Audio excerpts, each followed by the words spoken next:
Throw away because one of the people involved knows my personal account. I am at a loss for how to handle this situation appropriately. Any kind of advice would be greatly appreciated at this point. To make this easier, let's call my friend Kate, 23F, and her fiancé John, 29M.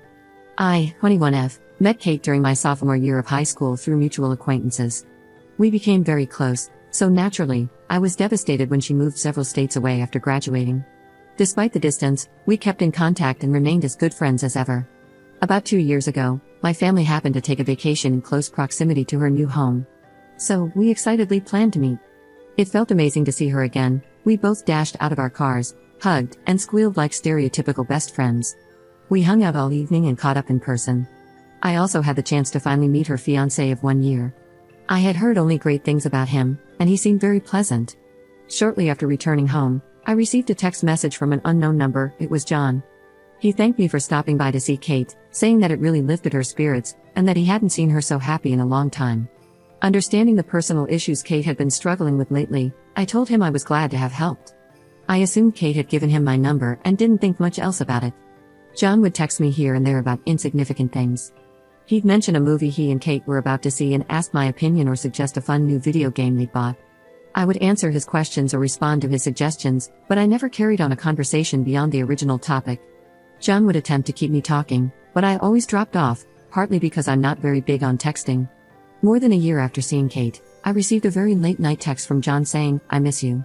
Assuming he had sent this to me by mistake, I ignored it. Fast forward to a month or so ago, I took a weekend trip to visit Kate. We had been planning this get-together for a while, and I was super excited to spend some much-needed girl time with her. I had been anticipating a chill weekend with my best friend, but nothing could have prepared me for the Twilight Zone situation I was about to walk into.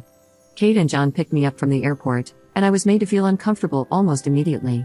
John extended his arms for a hug upon my arrival, which I thought nothing of and accepted. He held me a bit too tightly and for a bit too long, then commented on how hot I looked. "Not nice or even pretty," he said. "Hot." I sort of just laughed awkwardly and looked toward Kate, who didn't seem to be paying attention at the moment. I pushed this aside, chalking it up to a social fluke on his part, and enjoyed the rest of my day with them. The daylight hours went smoothly, except for John suggesting several times that we all get drunk that evening. Not being a drinker, I declined, only to have him get a little pushy about it. I politely reaffirmed my decision, and he eventually dropped it. After returning to their home, the three of us hung out in the family room and watched some television. We all began talking and somehow got onto the topic of a pregnancy scare Kate had told me about a few months prior. John proceeded to tell me how stupid Kate was for the way she worried over a possible pregnancy. He said that he had told her several times that it was hardly possible and to stop being such a stupid effing spaz over it. He went on to say that it was her own fault for forgetting her birth control and that it was BS for her to then expect him to use a condom. I was entirely thrown off by the way he raised his voice and talked so rudely about my friend. I defended her, saying that it was an entirely legitimate thing to worry about and that if she preferred he wear a condom to be safe, he should respect her wishes. He only laughed at me, and Kate stayed totally silent during the entire interaction. John then asked if I wanted to sleep in bed with him and Kate rather than in the guest room, which I found totally strange. I declined the offer and went to bed. The following morning, Kate and I had plans to go shopping. She mentioned John wouldn't be joining us because he had to work, which I was very grateful for. Before leaving the house, however, John stopped me and said, "You're a heavy sleeper." Confused, I gave him a weird look and asked what he meant. He went on to say, "You're a heavy sleeper, you don't even wake up when people touch you." Normally, I would have interpreted this as someone possibly trying to wake me by tapping my shoulder or something along those lines. But the way John was smirking at me and the inflection and emphasis he put on the word touch made me think otherwise. I asked John what the F he was talking about, and he only laughed, saying it was nothing. Now, I happen to take relatively strong sleeping pills, which Kate is aware of. These knock me out pretty hard, but I believe I would have woken up if someone had entered the room or touched me inappropriately. So I highly doubt anything actually happened, but the possibility of him groping me in my sleep makes me sick. Actually, the fact that he would say that to me just to cause anxiety makes me sick. I went on to try and enjoy my outing with Kate, which unfortunately didn't offer much solace. While stopped at a red light, Kate and I sat quietly as a group of pedestrians crossed the street. Kate made a comment about how beautiful one particular girl in the crowd happened to be. I agreed that she was a very pretty woman, only for Kate to suddenly spout out, "I'm not attracted to men." She said this as if the words had been dying to leave her lips for years. I was pretty dumbfounded and caught off guard by the sudden confession, as I had never entertained the idea of Kate being a lesbian. She had once mentioned a short fling she had with a girl in middle school but claimed it was nothing more than a cry for attention. We joked about this here and there, but I never thought she could have been lying. I didn't answer, lacking a decent response, so she followed up by blatantly telling me that she is a lesbian and that she doesn't love John. I asked Kate why on earth she would marry him, and she only said, "Because I think it's what I should do." I tried to talk to her more about this, but she then told me she would prefer the subject be dropped. At this point, I was counting down the hours to my flight home the next morning, and after hearing John would be joining us for dinner, I was even more eager to get away. After meeting up with him, the three of us began walking into the restaurant, only for me to catch John's hand veering dangerously close to my rear. I shifted away, and he moved very quickly in an attempt to grab it. Luckily, I managed to jump to the side, leaving him with only his fingertips brushing my skirt. I told him to watch his effing hands, and he just laughed again and made some kind of comment about my appearance and the fact that he couldn't help it. Dinner couldn't have gone by slower. I sat there, hardly saying a word, and wondering if I should just try to get a hotel room for the evening. However, my stupid self decided that I could make it one more night and save the cash. I told Kate that I was very tired the moment we got back to her place, but she insisted that we watch our favorite movie together before I went home. Unable to say no, the two of us headed up to her room. Her roommate's bedroom is on the bottom floor and next to the family room, so the television would have woken them up. About an hour into the movie, John came in and asked to watch with us. Kate told him of course, and hardly 10 minutes passed before he was attempting to convince Kate and me to kiss. I said no repeatedly and just kept looking at the screen. Kate didn't say a damn word about it, and John actually started pleading with us to just kiss really quick. I told him to shut up and that he was ruining the movie.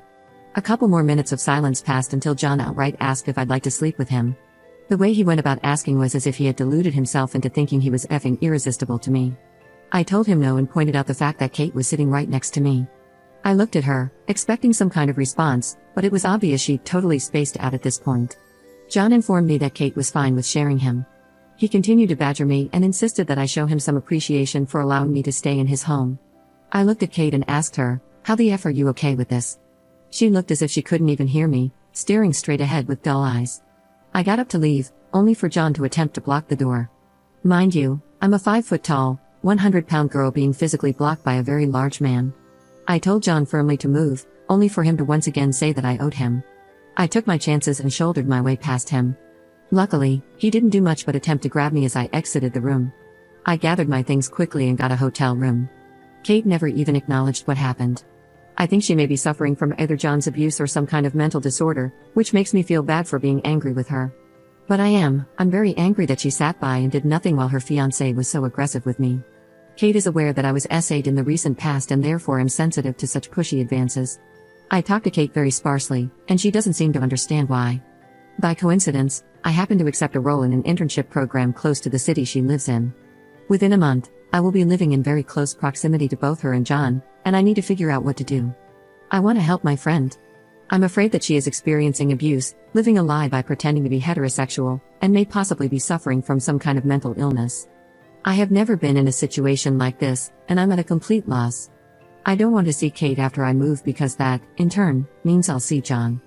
Any advice as to how I can help her and try to defuse this situation would be massively helpful. Edit. I've decided to talk to Kate. I'm nervous as hell because I have no clue how she'll react, but I need to reach out to her. She has been there for me during trying times in my life, and I want to be there for her. I know for a fact that John works tonight, and Kate will sometimes accompany him and just sit there idly all evening. I should have recognized this as weird earlier, but I don't know if she's going tonight. I asked if she'd like to Skype this evening, and she responded with, "Why do you want to talk to me all of a sudden?" I told her I'd just like to catch up and apologize for being so busy lately. I haven't received an answer yet, but I'll try my best to update tonight if we get the chance to talk. Edit. Skyping with Kate tonight. She agreed a lot more excitedly than I had anticipated, judging by her previous texts. We chatted a little bit afterward, and oddly, she brought up the fact that she had recently watched Rush and commented on how hot Chris Hemsworth is.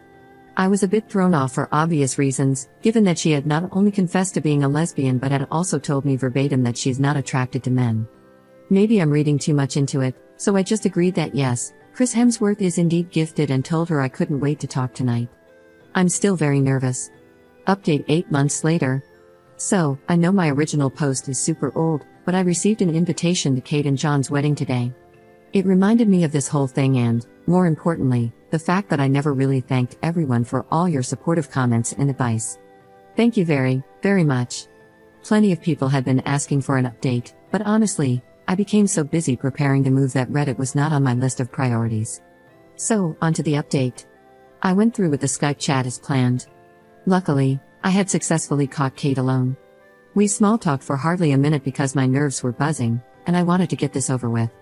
I jumped right to it and explained to her why I'd been distancing myself, that John's behavior was seriously concerning. I listed the exact events that had made me feel uncomfortable, both for her safety and mine.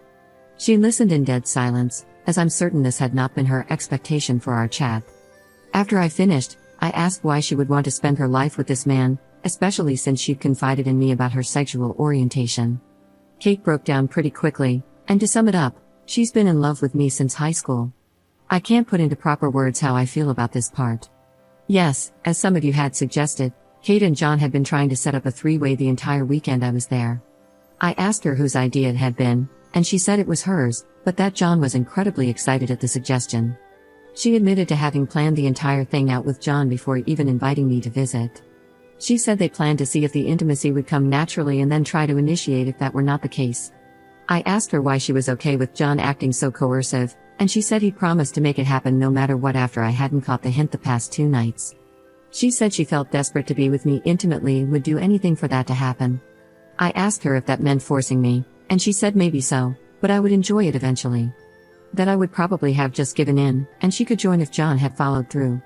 Not gonna lie, this made me feel sick, but I set those feelings aside and told her very gently that I don't reciprocate her romantic feelings, but I still care for her as a friend. I told her that I feared for her safety and happiness and only wanted to help. Well, that completely flipped a switch. Honestly, I've never seen Kate angry. She's a passive person to a fault, but holy crap did she lose it on me. Kate did a total 180 and began making accusations that didn't make sense, that I was trying to steal John away from her and that I can't have him, that his sexual aggression towards me, as well as my past essay, was directly my fault due to how I dress and present myself, that all her insecurities are my fault because she has to put up with John talking about how I look and asking why she can't act more like me. I enjoy doing my makeup and hair, wearing dresses and heels when I go out, while Kate wears only baggy clothing and does nothing to her hair or face. It's always been this way. We just have different styles. Anyhow, she ended her tirade by telling me to unalive myself, so honestly, I hung up after that. I feel as though Kate is dealing with issues far beyond what I can assist with, and I couldn't continue speaking to her. My internship is over now, so I'm home and away from both of them. During my internship, they both attempted to contact me multiple times, but I always deleted the messages. Kate simply ignored what had transpired between us and asked why I wouldn't speak to her. Then John made a few jokes about kidnapping me. I only saw the both of them once during my entire internship.